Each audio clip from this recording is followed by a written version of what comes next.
bago tayo mag-check ng paddock ng first third natin, dadaanan lang akong bridge dahil sobrang lakas ng ulan kagabi. Kailangan ko i-check yung bridge kung hindi na damage sa baha. Dahil i-report natin yun kay boss ngayong umaga.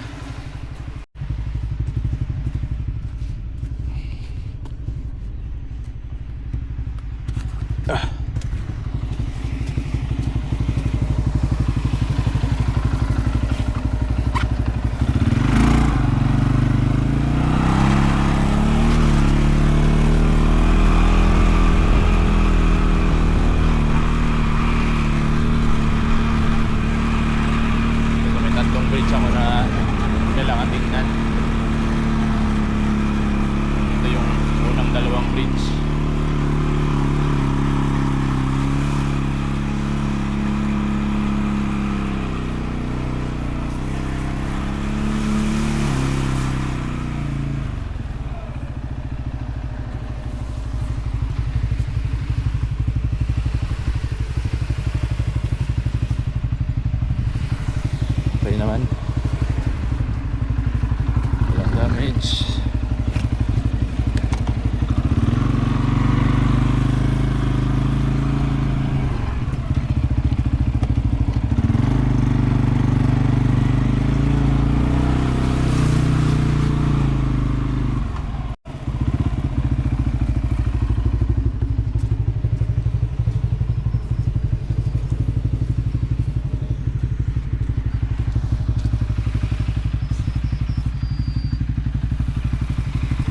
Damage. Let's go.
Close lang muna natin yung gate dito papuntang feed pad para hindi mag-mix yung herd natin.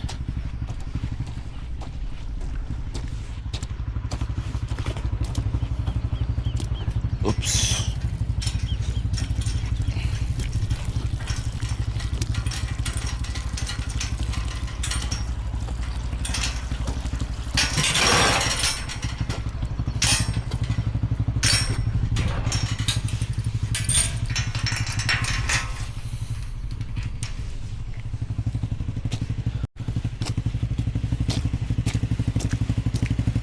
So dito galing yung second herd natin papunta sa night paddock nila.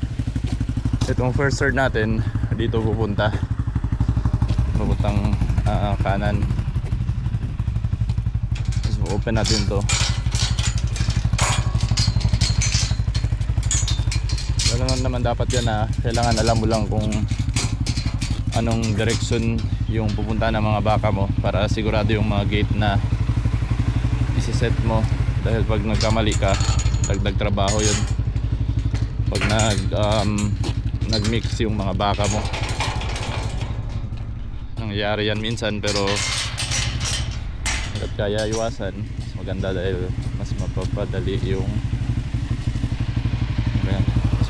yung ano natin, trabaho natin. So yun, maglalakad na rin sila mamaya. Mauna tayo doon sa paddock para ma-check natin kung may water pressure yung water trap, and paset natin yung gate doon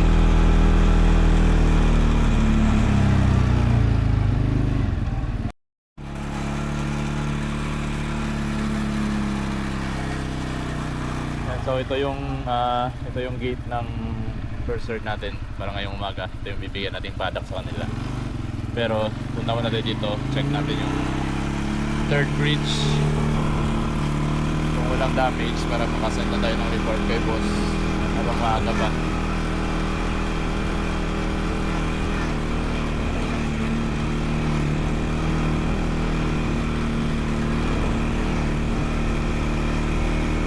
Ito kasing bridge na to, ito yung na-damage nung nakaraan. Actually last year yun. Sobrang lakas ng tubig. Na-damage yung gilid ng bridge. Buti hindi bumagsak. So ayun yung mga malalaking na yan, malalaking semento na yan, bumagsak yan ng nakarang taon.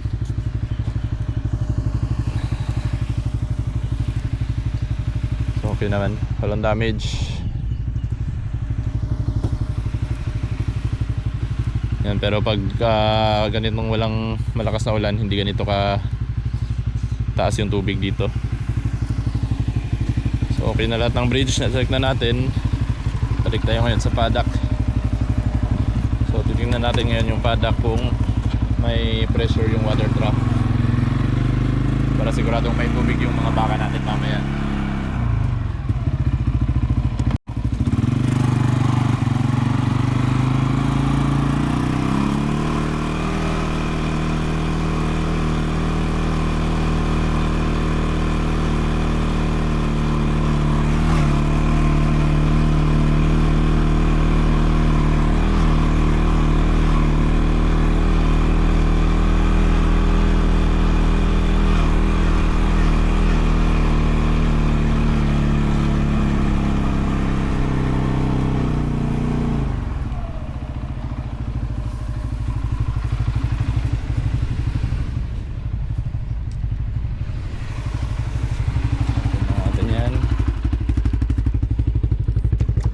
Close natin tong bungee kung saan tayo galing.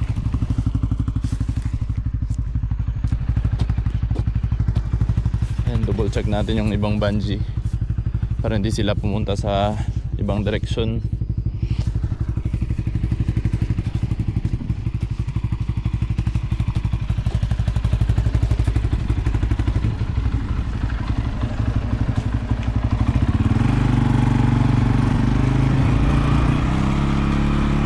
Dapat dito yung paddock nila ngayong umaga. Dapat nakasign sila sa ibang paddock. Ang problema is maulan pa rin ngayong araw, and ayaw namin ilagay sila doon sa paddock na yun dahil masyadong maputik yung ibang area ng paddock na yun. So napagdesisyon na namin ni boss na dito na lang ilagay. Ito lang yung pinaka okay na paddock na pwede namin paglagyan sa ngayon. So yun, may pressure naman, walang water leak. And hanap na tayo ng ibang trabaho. So yun lang yung mga pinakaunang trabaho sa morning dito sa amin. Muna mag-check ng shed, double check ng shed para sa milker, bat temp, and yun, set ng paddocks. Ganun lang. Check ng paddock, set ng paddock, check ng water trough. And then yung iba naman is kung ano pang ibang farm jobs na pwede namin gawin. So, tara, hanap tayo ng ibang. So ito yung huling gate na isi-set up ko ngayong umaga. Yung gate ng ating high cell count cows. Yan, para ano na lang, ida-draft na lang natin mamaya.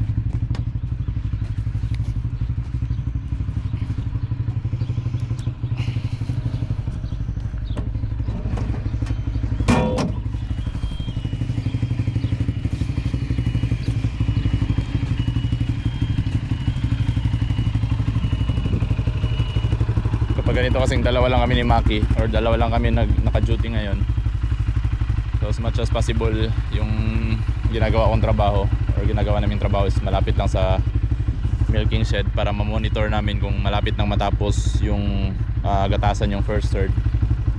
Dahil kailangan namin itulak yung second herd papunta sa milking shed and mag-change ng mga gates dito sa labas para yung milker hindi na siya lalabas ng shed. So ganun lang. Pero ganito na ano, marami pa naman yung gagatasan. Pwede ba tayong medyo mag-check sa ibang areas ng farm?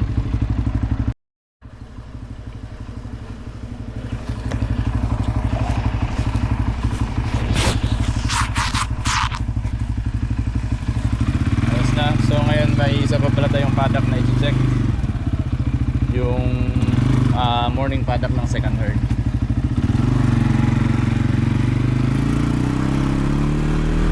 Ayan, so tayo, malapit lang naman kasi yung paddock ng second herd natin ngayong umaga, hindi gano'ng kalayo dito sa shed. Tapos every time na dadaan ako ng shed, tinitingnan ko talaga yung temperature ng vat. Nag-double check ako para sigurado talaga na yung gatas natin is pumapasok sa vat. Dahil minsan may mga hindi inaasahang pangyayari.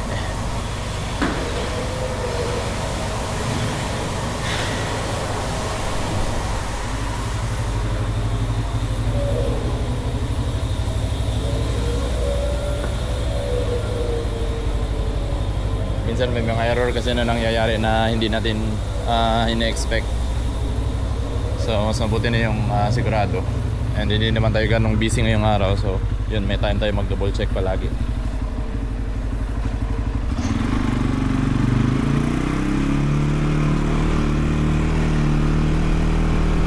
So, check lang natin yung paddock ng second herd.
Come on.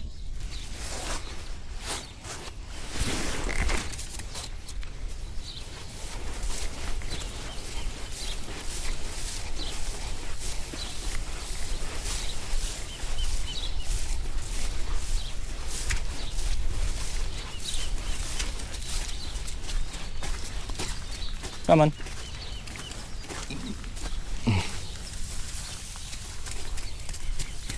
Hop.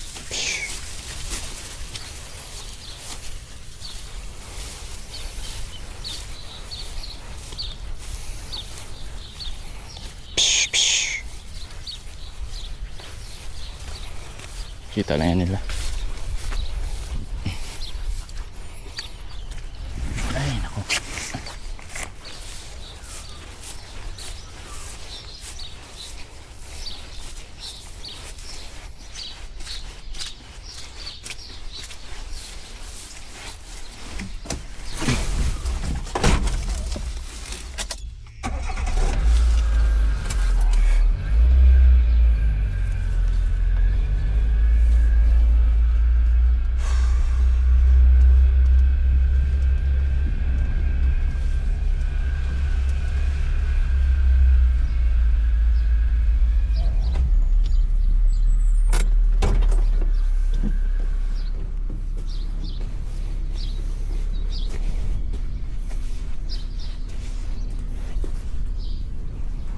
Inom na.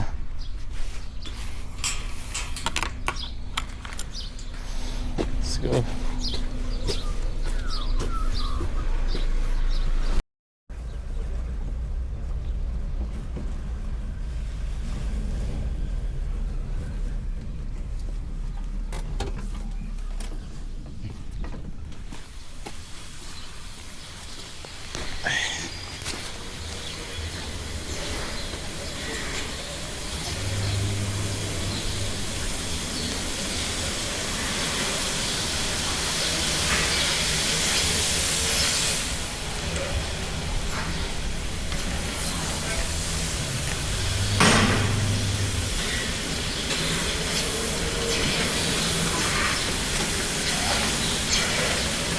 Ano po na putol na sa nga dito?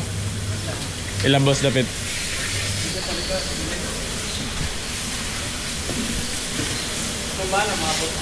Wala man, sa gilid lang sa nakuan, sa padak. Nalang gani. Alis bira lang. Birahon lang.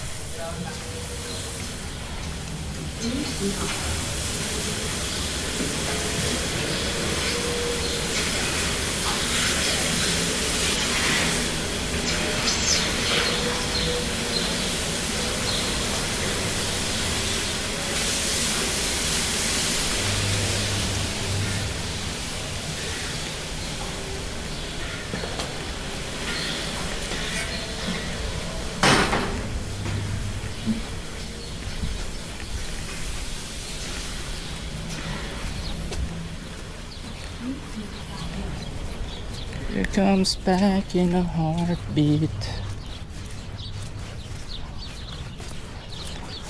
Don't be confused, still voyage crazy we can be. Take a walk at the same street.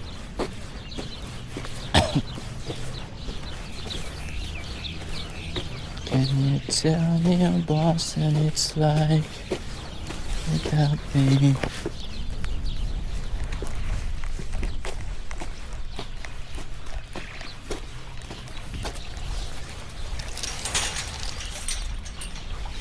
Sides of my heart.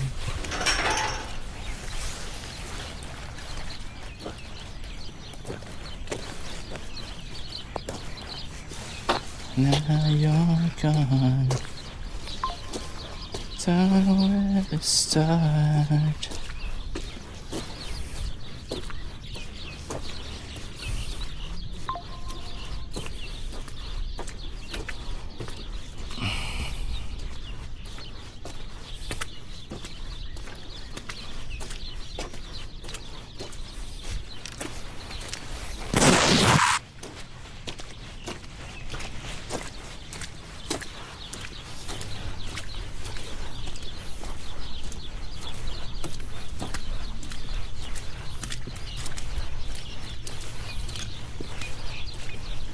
Come on, let's go. Psh, psh, psh, psh. Up. Come on.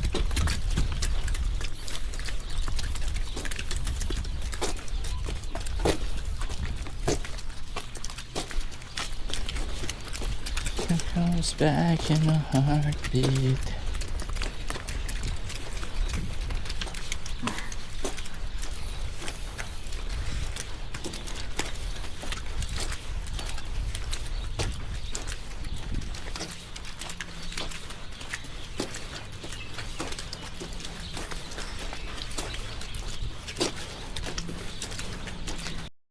So ito na yung mga huling baka ng first herd. Yung ginagatasan na ngayon yung mga second herd na baka. Tapos yun naman yung high cell count. Pupunta na sa feed pad.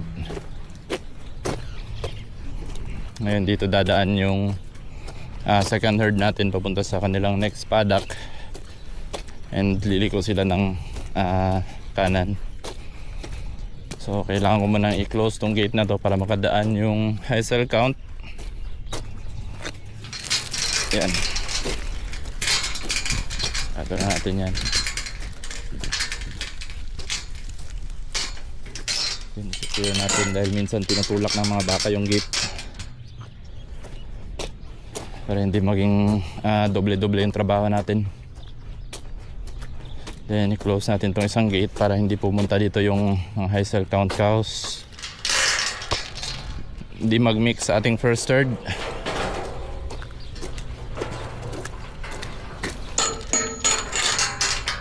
Here, then open natin yung gate papuntang feed pad.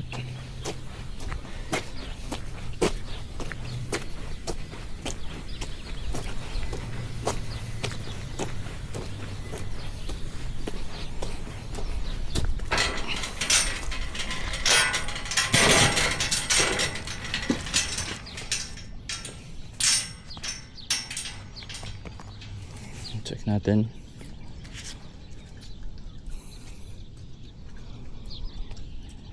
Yan, so may virtual break na tayo para sa high cell count natin. Ayan, naglalakad ng iba. So tingnan natin yung mga natirang high cell count cows para mabilis.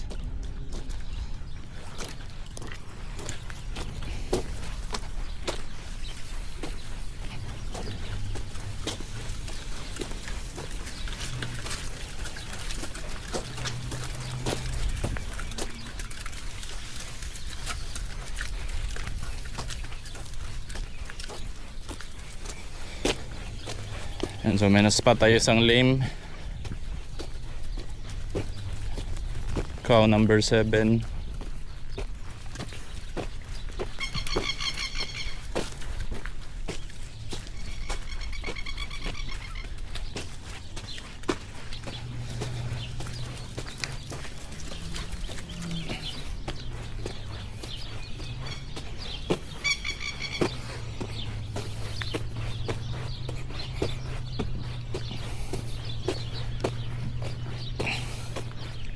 So dito din sila babalik mamaya. So open lang natin yan. I-close natin yung bungee dito.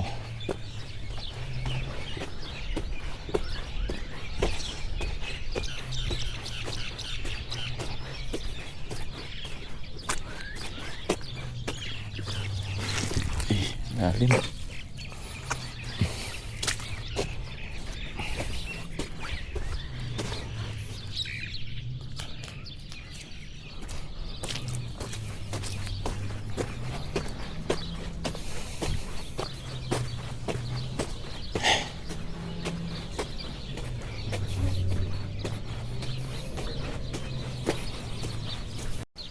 Pagod.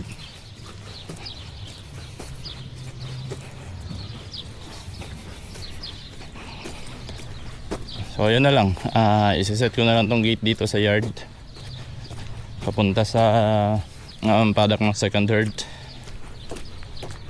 Then pwede na ulit akong pumunta sa ibang task na makita na pwede kong gawin.